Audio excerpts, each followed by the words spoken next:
So I'm here with Mikey Garcia, day after Thanksgiving. Just finished up some grub. I think I'm at 167 now. 20 pounds over now. Are you being serious? Wait, what do you think your weight? Hey, I don't know these. What do you think your weight is right now? Right honestly. Now? Probably 52. 152? Maybe a little more, 54 after last night. After last night's 2 a.m. extra grubbage? After, how's the turkey? After the turkey. And the birria right now. How do I say it again? Birria. Birria. Which was amazing. You liked it? Thank you. Yes, I actually really liked it. Switched it up from the carne asada. Carne asada that I always do. So a lot of questions that are being asked frequently, I'm sure of course you've been asked multiple times as well, is why the fight with Spence? Why not Loma? Because a lot of people are just like, why would he why would he go after Spence and not Loma? At 135, the only fight that really interests me and excites me, it is a Lomachenko fight. However, he's tied up fighting this guy Pedraza next, right? Okay. And there has never been any serious discussions on their end reaching out to me to discuss a fight with Loma. He says he wants to do it, and he puts it out there, and he's been saying that for like 2-3 years now. But when it comes to his promoter actually reaching out and discussing that, they never have. So which is who he's with is who you were with who previously. I was with. Yeah. So if they're not interested like that, then I can't sit around wait, and chase anybody either, But he is somebody that you are genuinely interested in at 135. Hell yeah. Okay. But it's just, like I said, he was already scheduled to fight Pedraza this, December 8th, I think it is. So there's no plan. I mean, how come they didn't pick a fight with me after the Linares fight? They could have asked, let's work on a fight with me, but they didn't. They went after Pedraza. So I'm not gonna just sit around either, No, So I started working on other fights, and there were mandatories that were available, but it's still not as exciting. So I looked at something else, and nothing else at 140 enough right now. Like, they're going through that tournament, they're tied down with those fights. Some people don't understand that. So wasn't that they got the tournament at 140, so yes. I don't have real options at 40 right now. Okay. So the only other option was 47. Big fight, big challenge, big, threat. Against Errol Spence. I said, let's do that one. So I got you. So it's much more goes into it than I just want Spence. It's like, no, of course there were other fighters that you were interested in, but it just wasn't aligning. It wasn't working out. If it's not gonna happen, I can't just sit not doing anything and wait for when? For May? Or what if that doesn't? What if they don't want it then? I mean, they can take on other fights, and I can't take on other fights. No, but I'm taking on a good fight. I'm taking on something big, something that really excites me. Most definitely. Spence does that. No, yeah, I see. Like Spence does that. It's a big fight. No, it's huge. It's a huge fight. And so you're officially going into training camp next week, correct? Yeah. Okay, so again, we're a day after Thanksgiving. Another frequent question that's being asked is, are you going to get a strength and conditioning coach? We haven't quite landed that yet. Robert and Pita are the ones organizing whatever they want to do.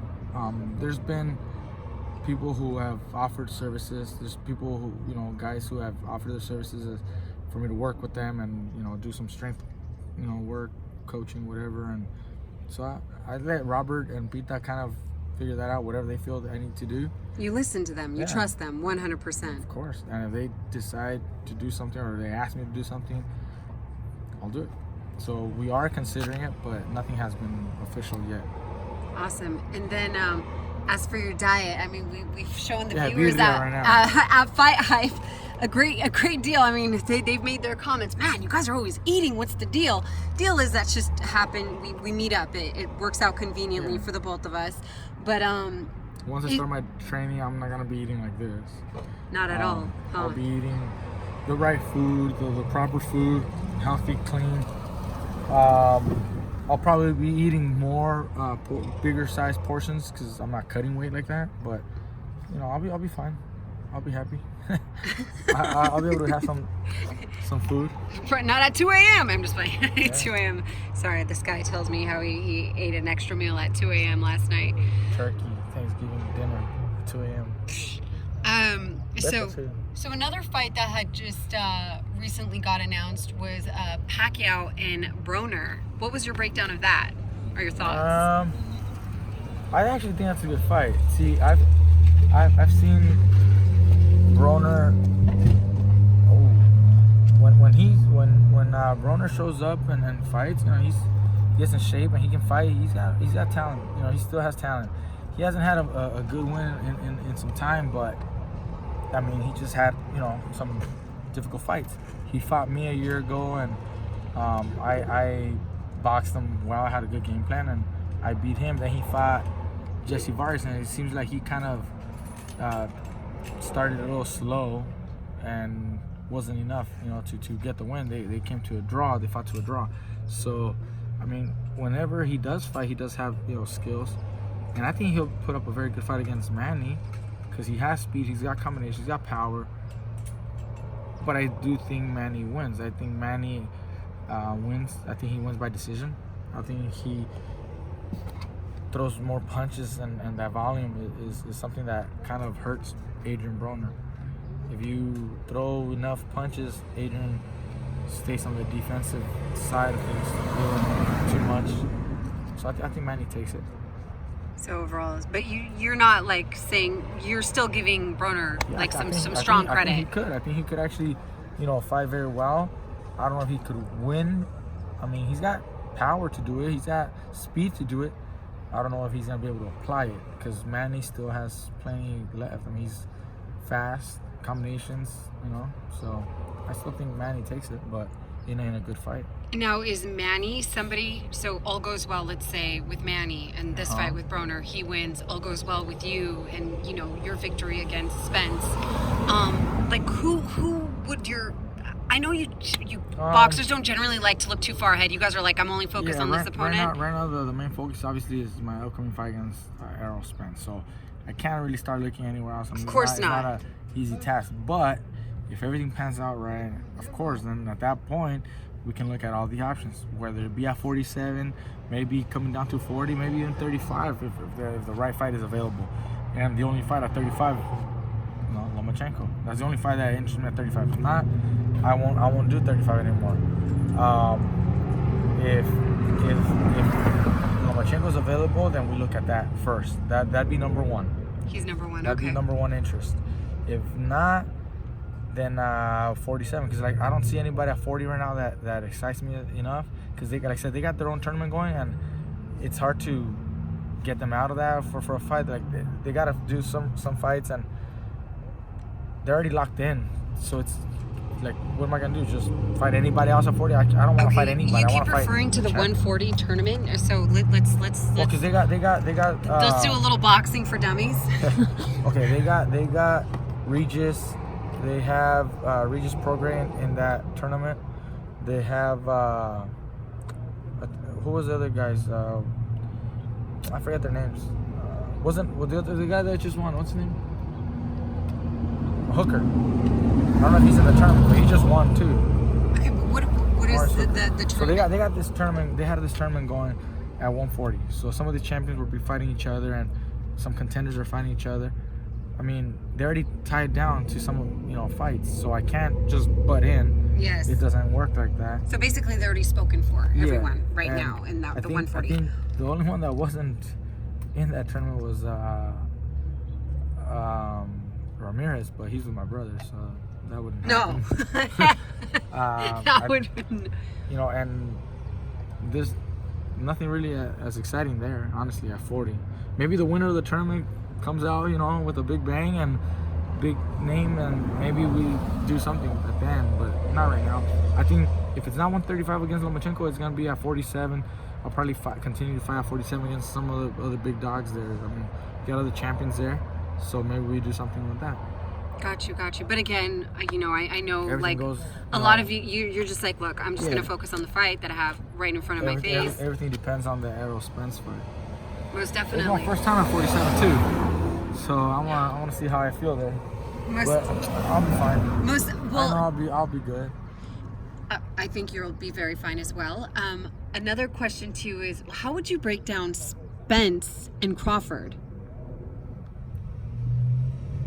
Well, I wasn't that impressed with Terrence's last fight against Benavidez. I think the height and reach gave him a little bit of complications early on.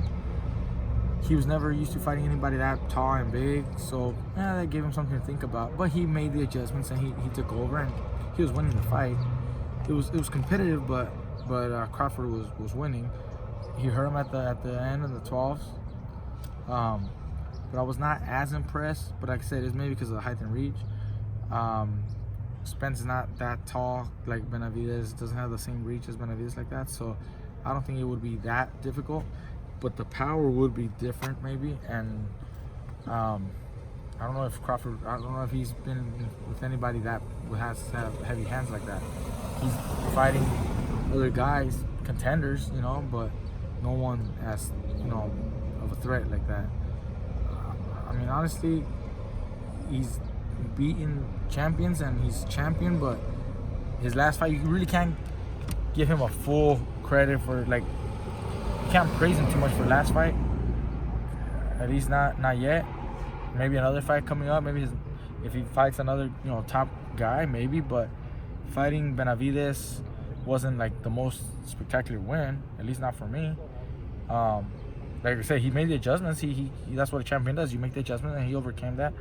But now looking at Spence, that's different.